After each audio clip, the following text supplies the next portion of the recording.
Bonjour à toutes, bonjour à tous. Bienvenue pour ce qui est sans doute le dernier cours de l'année en distanciel, puisque à partir du mardi 2 juin, je retournerai au lycée, assurer les cours en présentiel pour le coup.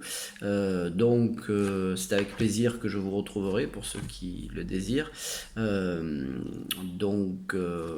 nous permettra de faire un petit peu le point sur cette année si particulière, sur le bac, les différents chapitres, notamment ceux que nous avons fait en distanciel ce chapitre sur l'Afrique, qui va s'achever avec la correction que je vais vous donner maintenant, sera a priori le dernier. J'espère que ça vous a aidé à un peu mieux comprendre ce programme et ça vous a permis de préparer. J'allais dire dans les meilleures conditions, non, ça serait pas le terme exact, mais disons dans des conditions pas trop chaotiques, pas trop mauvaises, ce bac 2020 si particulier. Voilà. Alors, quelle est la place de l'Afrique dans la mondialisation? C'était ce qui nous intéressait dans ce dernier cours. Vous aviez pour cela une série de questions. La première, je vous demandais quel est le poids économique du continent africain. Eh bien, le poids économique du continent africain, on en avait parlé dans l'introduction. Les documents vous le confirmez, ce poids est marginal. Le continent africain, c'est environ 3% des échanges internationaux à l'heure actuelle. Donc c'est une place qui est infime. En même temps, on va le voir dans les questions suivantes, plusieurs éléments encourageants sont présents aujourd'hui et tendent à avoir un certain optimisme quant à l'avenir. Alors tout d'abord, question 2, pourquoi peut-on dire du Nigeria, du Sénégal et de l'Afrique du Sud qu'ils sont insérés dans la mondialisation? Eh bien, ces trois pays sont insérés à des degrés divers dans la mondialisation pour différentes raisons. Le Nigeria, tout d'abord, si aujourd'hui ce pays est inséré dans la mondialisation, c'est grâce au fait qu'il soit producteur et exportateur de pétrole. C'est même l'un des principaux exportateurs de pétrole aujourd'hui. Pour preuve, les États-Unis, 40% des importations de pétrole brut proviennent du Nigeria. Ça témoigne donc du poids considérable qu'occupe ce pays aujourd'hui dans le commerce du pétrole.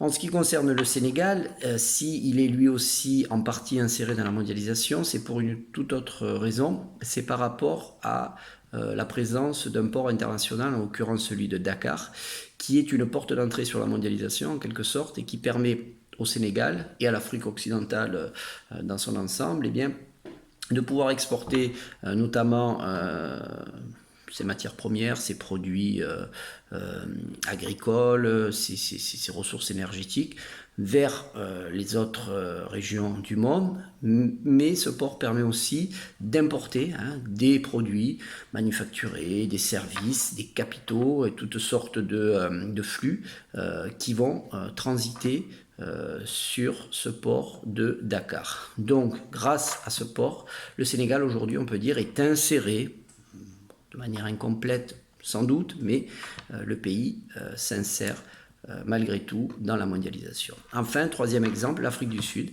Alors l'Afrique du Sud est le pays qui est sans doute le mieux inséré dans la mondialisation. Pays africain, j'entends. Mais concernant les documents qui vous étaient proposés, ce qui permettait, d'après ces documents, à l'Afrique du Sud de s'insérer dans la mondialisation était le tourisme. En effet, l'Afrique du Sud, avec l'Égypte, la Tunisie et le Maroc, pays traditionnellement touristiques, fait partie des principales destinations touristiques du continent africain à l'heure actuelle. Et c'est aussi grâce à ces flux touristiques que l'Afrique du Sud s'insère de plus en plus dans la mondialisation. Troisième question, quelles sont les raisons de cet intérêt des investisseurs extérieurs pour l'Afrique? Alors, dans cette troisième question, il y avait trois types d'éléments qui expliquaient que les investisseurs étrangers, les firmes transnationales notamment, investissaient de plus en plus en Afrique. La première raison, c'est la présence sur ce continent de matières premières. C'est un continent qui regorge de matières premières de toutes sortes, que ce soit des ressources énergétiques, que ce soit des minerais, que ce soit des ressources agricoles. Et donc, ça va être en quelque sorte je dirais la matière première qui va servir à alimenter l'économie mondiale. Et c'est la première raison qui explique donc la multiplication des IDE sur ce continent depuis une décennie environ, même un petit peu plus. L'autre raison, c'est la croissance économique. Croissance économique que connaissent beaucoup de pays africains depuis le début du XXIe siècle, qui font que eh bien, beaucoup d'investisseurs vont on va dire de manière des fois aussi certes risquée, mais vont tenter le coup de l'Afrique en quelque sorte et investir, délocaliser par exemple des entreprises sur ce continent qui, au vu de sa croissance économique, est prometteur. Autre élément qui fait de ce continent un continent prometteur, c'est le marché potentiel que représente l'Afrique. Actuellement, 1,3 milliard d'habitants environ, c'est, on peut dire, la population, quelque chose près d'un pays comme la Chine.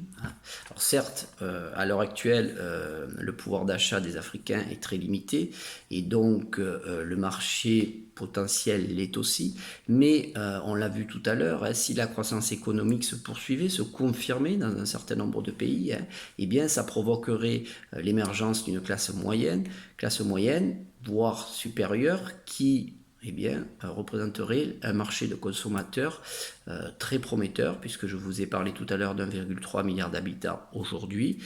Cette population devrait augmenter, plus de 2 milliards en 2050 et près de 4 milliards en 2100.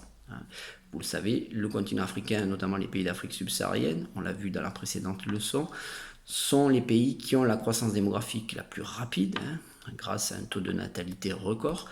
Et donc, eh bien, là aussi, c'est autant d'éléments qui laissent présager un avenir très prometteur pour les investisseurs étrangers qui s'aventurent sur le continent africain.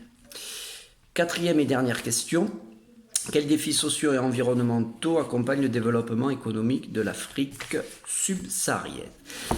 Alors, l'Afrique subsaharienne, on a dit toutes les potentialités qu'elle possédait. Elle a aussi à l'heure actuelle beaucoup de limites, beaucoup de points faibles. Le partage des revenus du pétrole en fait partie. Il est accaparé à l'heure actuelle par une petite minorité de privilégiés qui va profiter pleinement des retombées pétrolières, mais l'écrasante majorité de la population de ces pays, le Nigeria par exemple, on en parlait tout à l'heure, eh bien, ne va pas profiter de cette manne pétrolière et va rester dans un niveau de pauvreté très important. Donc un partage plus équitable des revenus du pétrole, c'est le premier défi que devront relever ces pays d'Afrique subsaharienne. Le deuxième défi, c'est la préservation de l'environnement, le développement, notamment l'extraction de ces matières premières, de ces ressources énergétiques, se fait souvent sans prendre en compte la préservation de l'environnement. Donc on est dans une exploitation à court terme, une exploitation prédatrice, on pourrait dire, des ressources, qui remettent en cause, du coup, eh bien, la pérennité de ces ressources sur le moyen et le long terme. Donc,